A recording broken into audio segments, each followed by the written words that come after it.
बिस्मिल्लाहिर्रहमानिर्रहीम अस्सलाम वालेकुम। तो डियर स्टूडेंट, आज हम लोग डायरेक्ट इनडायरेक्ट नरेशन का पार्ट 3 लेके आए हैं। इस लेक्चर में हम लोग डायरेक्ट इनडायरेक्ट नरेशन के कुछ मज़ीद जो रूल्स रह गए थे हमसे, उनको हम लोग इंशाल्लाह इस लेक्चर के अंदर कवर करेंगे। पहला रूल्स हम लोगों ने पढ़ा पढ़ा था चेंजेस इन रिपोर्टिंग वर्ब, यानी रिपोर्टिंग वर्ब के अकॉर्डिंग, यानी किसी सेंटेंस का जो कांस होता है, कैसम होता है, उसी के मुताबिक रिपोर्टिंग वर्ब किस तरह चेंज होता है। मैंने पढ़ा था कि कभी कभार सेट टू कन्वर्ट हो जाता है आस्क्ड में, कभी कभार सेट टू कन्वर्ट हो जाता है एडवाइज में, कर्स्ड में, प्रेड में, exclaim with Joy, exclaim with wonder. ये सारे के सारे जितना भी वो टेबल था, मैंने आप लोगों के साथ साथ वो शेयर किया था और डिटेल से आप लोगों को पढ़ाया था। तो आज कौन सा है, चेंजेस इन रिमूवल ऑफ कामा, यानी कामा को रिमूव करने के लिए हम कौन कौन सी तब्दीलियाँ कर सकते हैं। ज़्यादातर टीचर स्टूडेंट इनको रूल नहीं मानते, लेकिन फिर भी आसानी के लिए ताकि कोई भी चीज़ मिस ना हो जाए, मैंने इनको एक रूल, एक टेबल की शक्ल दी है। हालांकि ये कोई इतना बड़ा सा रूल नहीं है, लेकिन फिर भी यानी अगर आपको क्या करना हो, इन डायरेक्ट नरेशन का सेंटेंस हो, वो हमें तो पता है कि उनमें जो सेंटेंस हो वो इन्वर्टेड कामा के अंदर क्या होता है, इनक्लूज होता है, बंद होता है। जब हम लोग इनको डायरेक्ट में इनडायरेक्ट में कन्वर्ट करेंगे तो कामा को रिमूव करेंगे। कभी कभार हम डेट लगाते हैं, कभी कभार हम क्या लगाते हैं, इफ़ या वेदर लगाते हैं। वो आज यहाँ पर आप लोगों को क्लियर हो जाएंगे। तो टेबल कौन सा है, फिर वही बात है, kind of sentence in reported speech. दूसरा कौन सा ब्लॉक है, कॉमा का, और तीसरा है रिमोट बाई। इसका मतलब क्या है, इसका मतलब ये है कि अगर रिपोर्टेड स्पीच के अंदर सेंटेंस कौन से किस काइंड का हो, किस किस्म का हो, अगर इंट्रागेटिव सेंटेंस हो तो फिर हम उनका जो इन्वर्टेड कामा है उनको हम रिमूव करेंगे चेंजेस होने के दौरान। इनडायरेक्ट में जब हम चेंज करेंगे तो कामा को रिमूव करेंगे किस में, दो केसेस का यहाँ पर, रिमूव बाई यहाँ पर इफ वेदर में या नो चेंज में। वो किस तरह, इसका मतलब ये है क्योंकि इंट्रागेटिव सेंटेंस में दो केसेस होते हैं। अगर ये इंट्रागेटिव ये से वाले जो सेंटेंस जो जुमला है, अगर ये एच भी मतलब अगर इफ हेल्पिंग वर्ब से ये स्टार्ट हो रहा हो, यानी शुरू हो रहा हो हेल्पिंग वर्ब से। हेल्पिंग वर्ब से क्या मुराद, हेल्पिंग वर्ब से मुराद ये है कि is, are, was, has, have etcetera, इस ये सारा किस तरह क्या है, हेल्पिंग वर्ब है। अगर ये सेंटेंस कैसे शुरू हो रहा हो हेल्पिंग वर्ब से, तो फिर हम क्या करेंगे, कामों को रिमूव करके इनकी जगह पर हम ईफ या वेदर से रिमूव करेंगे, हटाएंगे। इनकी जगह पर ईफ या वेदर लगाएंगे। किस केस में, इंट्रोगेटिव सेंटेंसेस के केस में। और कौन से कंडीशन में, अगर ये सेंटेंस कौन सा हो, हेल्पिंग वर्ब का हो। अच्छा, अगर क्या हो, इफ डबल एच वर्ड का सेंटेंस हो, यानी ये जो इंट्रोगेटिव सेंटेंस है, ये अगर डबल एच वर्ड्स का सेंटेंस हुआ। डबल एच वर्ड्स का क्या मतलब, इसका मतलब यानी वाई, हु, वेयर, जितने भी ये वर्ड्स है जिसमें डबल एच आ रहा है, इनको हम शॉर्टली डबल एच वर्ड कहते हैं। ये डबल एच वाले जितने भी अल्फाज है, जैसे कि वाई, क्यों, कौन हो, कहाँ पर, वेरा, व्हाट एटसेट्रा, इस तरह के जितने भी वर्ड्स ये डबल एच में आते हैं। इंट्रोगेटिव सेंटेंस दूसरा का बनता है, हेल्पिंग वर्ब अगर शुरू में आ जाए या डबल एच वर्ड शुरू में आ जाए। अगर हेल्पिंग वर्ब शुरू में आ जाए तो फिर हम कामों को रिमूव करेंगे इफ या वेदर से। अगर डबल एच वर्ड इनके शुरू में आ जाए तो फिर इस इंट्रोगेटिव सेंटेंस का जो कामा होगा उनको रिमूव करेंगे हम किस में, वही डबल एच वर्ड से, यानी वही लिखेंगे, नो चेंज, यानी कोई चेंजेस नहीं करेंगे। कामा को रिमूव करेंगे, यहाँ पर ना हम डेट लगाएंगे ना इफ या वेदर, बल्कि वही डबल एच वर्ड वाला लफ्ज़ बरकरार रहेगा, यानी नो चेंज, कोई भी तब्दीली नहीं होगी इस डबल एच वर्ड्स में, ये बज़ाते खुद वहाँ पर रहेगा। ये जब मैं आप लोगों को इंट्रोगेटिव सेंटेंसेस पढ़ाऊंगा, इनके डायरेक्ट इनडायरेक्ट का, ये सेंटेंसेस का भी, इनके ऊपर हम लोग अलग वीडियो बनाएंगे, तब जाके आप लोगों को अच्छी तरह समझ में आ जाएगा। अच्छा, अब दूसरा कौन सा है, अगर रिपोर्टेड स्पीच के अंदर सेंटेंस का जो किस्म है कौन सा है, इम्पेरेटिव सेंटेंस है, तो फिर हम क्या करेंगे, चेंजेस के दौरान इन कामों को रिमूव करेंगे। कामों को कैसे रिमूव बाई, कैसे, देट या टू से, या हम देट में से रिमूव करेंगे या टूल्स, इनके कामों को रिमूव करेंगे, टू लगाएंगे। तो ये भी क्या है, ये भी मैं आप लोगों को वहाँ पर पढ़ाऊँगा। यहाँ पर मैंने कुछ एग्जाम्पल दिए हैं। अच्छा, अब अगर क्या हो, रिपोर्टेड स्पीच के अंदर असर्टिव सेंटेंस हो, तो फिर हम क्या करेंगे, उनकी जो कामा है, इन्वर्टेड कामा को रिमूव करेंगे। इनडायरेक्ट नरेशन के दौरान और चेंजेस होने के दौरान वो कैसे, देट से देट लगाएंगे। बाकी सारे के लिए हम देट लगाते हैं अमूमन। जैसे कि एक्सक्लेमेटरी सेंटेंस के लिए भी हम लोग इनका इन्वर्टेड कामा रिमूव करते हैं, उसकी जगह हम क्या करते हैं, उसका इनके अंदर जो सेंटेंस बंद होता है, उस सेंटेंस शुरू करने से पहले हम देट लगाते हैं, देट। इसी तरह अपटेटिव सेंटेंस के अंदर भी, अगर रिपोर्टेड स्पीच के अंदर अपटेटिव सेंटेंस हो, फिर भी हम कामा को देट से रिप्लेस करते हैं। यूनिवर्सल ट्रूथ के सेंटेंसेस के अंदर भी हम लोग कामा को देट से रिप्लेस करते हैं। रिप्लेस होने से ये मुराद है कि हम जो इन्वर्टेड कामा के अंदर जो सेंटेंस बंद होता है, उनको उस सेंटेंस को लिखने से पहले हम कामा को रिमूव करते हैं, और लिखने से पहले हम उनसे पहले देट लगाते हैं, देटा। ऐसे ये मुराद है। जैसे कि मैंने यहाँ पर कुछ एग्जाम्पल भी दी है, फॉर एग्ज़ाम्पल यहाँ पर आप लोग देख सकते हैं, लेकिन एग्ज़ाम्पल जाने से पहले थोड़ा ये जो रूल है नीचे वाला, जो कि बहुत ही अहम, इंतहाई अहम है, ज़्यादातर लोग इसमें कन्फ्यूज़ हो जाते हैं। अगर समझ भी आ जाए उनको, फिर भी उनको याद नहीं रहता, तो इसलिए मैंने आप लोगों को याद रखने के लिए भी यहाँ पर मैंने बंदोबस्त किया है, और समझने के लिए भी बहुत ही डिटेल से आसान तरीके से मैंने यहाँ पर इनका जो डायग्राम ड्रा किया है। ये कौन सा रूल है? ये रूल है चेंजेस इन प्रोनाउन। प्रोनाउन के अंदर तब्दीली, चेंजेस, क्योंकि हमें पता है कि हम जब डायरेक्ट नरेशन, डायरेक्ट स्पीच का सेंटेंस जब हम इनडायरेक्ट में कन्वर्ट करते हैं, चेंज करते हैं, तो इस दौरान हम लोग प्रोनाउन के अंदर भी हम लोग तब्दीलियाँ करते हैं, चेंजेस करते हैं। उसको याद रखने के लिए ये बहुत ही मशहूर ट्रिक है, शॉर्टकट, हर जगह पर इस्तेमाल, हर गाइड में भी, और ज़्यादातर टीचर भी इनको इस्तेमाल करते हैं। ये कौन सा है? सन, यानी सन बेटा होता है, यानी सन, या पर्सन का जो लास्ट 3 लेटर है सन। सन क्या है? वो इनमें कितने कितने लेटर है? 1 2 3, 1 2 3, ये एक वर्ड है सन, इनमें 3 लेटर है 1 2 3। तो हम क्या लिखते हैं? SON, सन, इनके नीचे 1 2 3। इसका क्या मतलब होता है? इसका मतलब ये है कि अगर फर्स्ट पर्सन प्रोनाउन इस्तेमाल हुए हो इनडायरेक्ट नरेशन के सेंटेंस के अंदर, तो वो फर्स्ट पर्सन प्रोनाउन चेंज होंगे according to the subject of reporting speech, according to the subject of reporting speech. और सेकंड पर्सन प्रोनाउन चेंज होंगे, तब्दील होंगे, किसके मुताबिक? ऑब्जेक्ट ऑफ रिपोर्टिंग स्पीच के ऑब्जेक्ट के मुताबिक चेंज होंगे। और अगर फर्स्ट पर्सन प्रोनाउन हुआ तो वो रिपोर्टिंग स्पीच के सब्जेक्ट के मुताबिक चेंज होंगे। ये रिपोर्टिंग स्पीच होता है, इसका इस पहला ये क्या है? ये सब्जेक्ट कहलाता है। ये रिपोर्टिंग स्पीच का जो लास्ट में आता है, ये उनका ऑब्जेक्ट कहलाता है। अच्छा, ये लास्ट का क्या मतलब? इसका मतलब है ये तीन, यानी ये तरीका मतलब ये है कि अगर थर्ड पर्सन प्रोनाउन इस्तेमाल हुए हो तो थर्ड पर्सन प्रोनाउन क्या होंगे? नो चेंज, ये नो चेंज या नॉट चेंज। इनका क्या मतलब है? नो चेंज या नॉट चेंज, यानी ये चेंज नहीं होंगे, ये बिल्कुल वैसी तरह ही रहेंगे जिस तरह है, बिल्कुल इनमें किसी किस्म की तब्दीलियाँ नहीं होगी। अब मैं आपको थोड़ा अच्छी तरह आप लोगों को समझाने के लिए मैंने यहाँ पर कुछ चीज़ें पहले से लिख लिए हैं। ये एक सेंटेंस है डायरेक्ट नरेशन का, यानी आई सेड टू हर, मैंने उससे कहा, you were ill yesterday, you were ill yesterday, कि तुम कल बीमार थे। मैंने उनसे कहा कि तुम कल बीमार थे, यू वर इल यस्टरडे, तुम कल बीमार थी, यू वर। अच्छा, तो ये जो इन्वर्टेड कमा के अंदर बंद है, ये सेंटेंस क्या कहलाता है? Reported speech. रिपोर्ट मुझे किस तरह पता चला? क्योंकि मैंने याद रखने के लिए फार्मूला आप लोगों को बताया था, नहीं इन्वर्टेड कमा के अंदर रखे, इन्वर्टेड रिपोर्टेड, इन्वर्टेड रिपोर्टेड, याद रखने के लिए मैं आप लोगों को ये फार्मूला बताया था, ये शॉर्ट ट्रिक। अच्छा, और जो इनका जो बिगिनिंग सेंटेंस होता है यहाँ पर, ये कहलाता है रिपोर्टिंग स्पीच, रिपोर्टिंग। ये कभी कभार लास्ट में भी आता है, ये ज़रूरी नहीं कि ये ज़रूर शुरू में आ जाए, ये कभी कभार ये लास्ट में आता है, जो रिपोर्टिंग स्पीच शुरू में आता है, ये इंटरचेंज हो सकते हैं। तो ये कहलाता है रिपोर्टिंग स्पीच, ये फुल पोर्शन, और जो इन्वर्टेड कमा के अंदर होता है ये कहलाता है रिपोर्टेड स्पीच। और अमूमन हम प्रोनाउन यहाँ से देखते हैं, ये रिपोर्टेड स्पीच के अंदर जो प्रोनाउन इस्तेमाल होते हैं वो हम लोग यहाँ से देखते हैं। जैसे कि ये क्या है? ये यू क्या है? ये प्रोनाउन है। तो जब हम इस सेंटेंस को चेंज करेंगे इनडायरेक्ट में, तो हमें देखना होगा कि इस यू जो कि प्रोनाउन है, हम किसके मुताबिक चेंज करें, आई के मुताबिक या हर के मुताबिक, वो मैं आप लोगों को बताऊँगा। तो इसको याद रखने के लिए ये बहुत जहन में रख लें कि अगर रिपोर्टेड स्पीच के अंदर यहाँ पर जो प्रोनाउन इस्तेमाल हुए हो, ये अगर क्या हो, ये अगर फर्स्ट पर्सन प्रोनाउन हो, ये first person pronoun, first person कौन कौन से होते हैं? आई, माई, मी, वी और अस, आई, माई, मी, वी और अस, ये सारे के सारे फर्स्ट पर्सन प्रोनाउन है। असल में आई, वी ये फर्स्ट पर्सन है, ये भी फर्स्ट पर्सन में इसलिए इंक्लूड किया जाता है क्योंकि ये इनका पोजेसिव और ऑब्जेक्टिव केस होता है।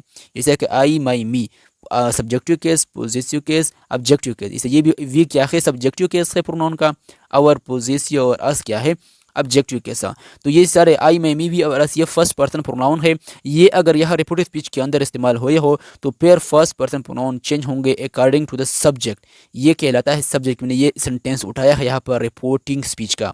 तो first person pronoun will be change according to the subject of reporting speech. Reporting speech के सब्जेक्ट के मुताबिक, सब्जेक्ट के according first person pronoun change होंगे। और अगर यहाँ पर रिपोर्टेड स्पीच के अंदर जो प्रोनाउन है, ये अगर यहाँ पर सेकंड पर्सन प्रोनाउन होए, क्योंकि यहाँ पर ट्रू है, सेकंड पर्सन प्रोनाउन किसके अकॉर्डिंग चेंज होंगे? ऑब्जेक्ट के मुताबिक। किसके ऑब्जेक्ट के मुताबिक? रिपोर्टिंग स्पीच के ऑब्जेक्ट के अकॉर्डिंग चेंज होंगे। या यू, यूअर क्या, ये सेकंड पर्सन प्रोनाउन कहलाते हैं। सेकंड पर्सन प्रोनाउन में सिर्फ 2 प्रोनाउन आते हैं, यो, यूअर, या एक भी आप लोग कह सकते हैं क्योंकि ये तो इनका क्या है? ऑब्जेक्टिव केस है। तो यो, यूअर ये दोनों क्या है? सेकंड पर्सन प्रोनाउन है। ये अगर यहाँ पर इस्तेमाल हुए हो तो ये चेंज होंगे अकॉर्डिंग टू द ऑब्जेक्ट। ये क्या है? ये हर क्या है? इस रिपोर्टिंग स्पीच का ऑब्जेक्ट है, तो ये रिपोर्टिंग स्पीच के ऑब्जेक्ट के मुताबिक ये चेंज होंगे, तब्दील होंगे। अच्छा, अगर यहाँ पर रिपोर्टेड स्पीच के अंदर थर्ड पर्सन प्रोनाउन यानी थ्री का क्या मतलब है, थर्ड पर, तो फिर नो चेंज। यानी अगर थर्ड पर्सन प्रोनाउन इस्तेमाल हो थर्ड पर्सन कौन कौन से होते हैं, ही, खैस, ही, शी, खर, खर, दे, देर, देम, ईट, ईट्स, ये सारे के सारे क्या है, ये थर्ड पर्सन प्रोनाउन कहलाते हैं। तो ये क्या होंगे, third person pronoun, no change, इसमें किसी किस्म की तब्दीली नहीं होगी, इसको हम लोग चेंज नहीं करेंगे, न तो हम ऑब्जेक्ट के मुताबिक चेंज करेंगे न सब्जेक्ट के मुताबिक। चेंज किस में करेंगे, सिर्फ फर्स्ट पर्सन प्रोनाउन में, यानी आई, माई, मी, वी और एस, ये अगर ये सिक्स में से अगर कोई आ जाए तो सब्जेक्ट के मुताबिक चेंज होंगे रिपोर्टिंग स्पीच के, और अगर यू, यूवर आ जाए यानी ये सेकंड पर्सन प्रोनाउन कहलाते हैं, ये रिपोर्टिंग स्पीच के ऑब्जेक्ट के मुताबिक चेंज होंगे। ये किस तरह चेंज होंगे, थोड़ा एग्जांपल से समझते हैं ताकि पूरी तरह क्लियर हो जाए कंप्लीटली। अच्छा, यहाँ पर क्या है, यहाँ पर मैंने थोड़ा उनके एग्जाम्पल मैंने दिए हैं।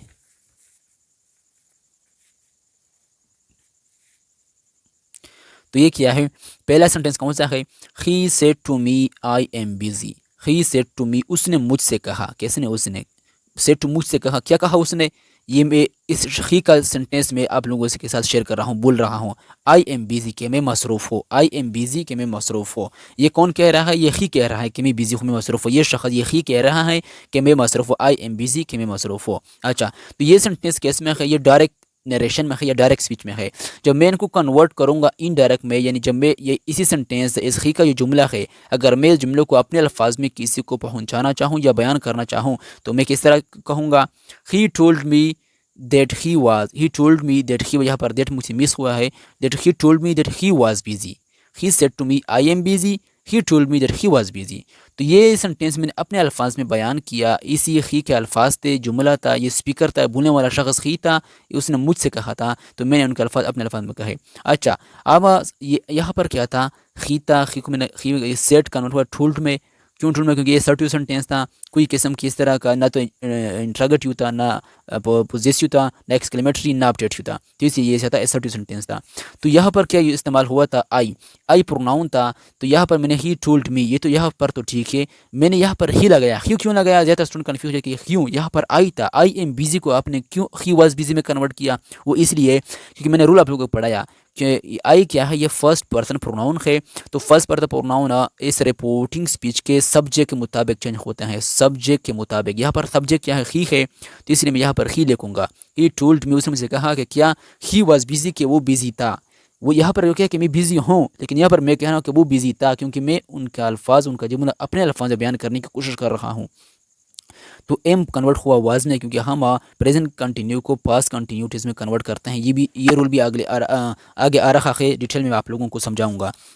अच्छा, तो इसलिए ये फर्स्ट पर्सन प्रोनाउन और सब्जेक्ट के मुताबिक चेंज होते हैं। इस तरह अगला सेंटेंस कौन सा है, Hamza said to me, Hamza ने मुझसे कहा, you will pass the exam, कि तुम एग्ज़ाम पास करोगे, you will pass the exam, तो कि तुम एग्ज़ाम पास करोगे, ये हमजा ने मुझसे कहा। ये सेंटेंस किसके, हमजा का ये जुमला है, इसे मैं इन्वर्टेड कमा के अंदर बंद किया है। जब मैं इनको कन्वर्ट करूँगा इनडायरेक्ट में तो मैं किस तरह कहूँगा, Hamza told me that I would pass the exam, Hamza ने मुझसे कहा कि मैं एग्ज़ाम पास करूँगा, यानी ये मैंने अपने अल्फाज में बयान किया। अब कन्फ्यूजिंग है कि लोग कन्फ्यूज हो जाते हैं स्टूडेंट की, यहाँ पर तो यू था, यू को आपने क्यों आई में कन्वर्ट किया, क्यों चेंज किया आई में, वो इसलिए क्योंकि यू क्या था, सेकंड पर्सन प्रोनाउन था। मैंने आप लोगों को बताया था कि यू, यूअर, ये क्या है, ये दोनों सेकंड पर्सन से रिपोर्टिंग स्पीच के ऑब्जेक्ट के मुताबिक चेंज होंगे। तो मैं देखूंगा कि ये तो यू है, यू तो सेकंड पर्सन, सेकंड पीपी मैंने लिखा है नहीं, सेकंड पर्सन प्रोनाउन है, तो यू किसके अकॉर्डिंग, ये रिपोर्टिंग जो इन्वर्टेड कमा के बाद जो सेंटेंस होता है ये रिपोर्टिंग स्पीच कहलाता है।